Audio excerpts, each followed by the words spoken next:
Hello everyone, welcome back to the online help guide. In this tutorial, I'll walk you through the steps to delete archived messages on Messenger. Let's get started. Start by opening Messenger on your device. Tap on the hamburger icon at the top left. Tap on Archived.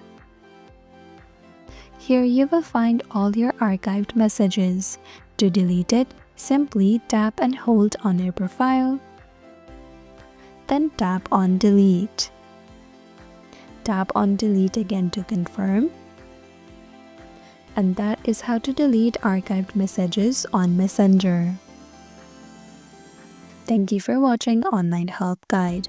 Hope this video was helpful. If it was, then hit the like button and comment down if you have any questions or feedback. Also, if you're new to our channel, subscribe and hit the bell icon so that you don't miss our upcoming videos.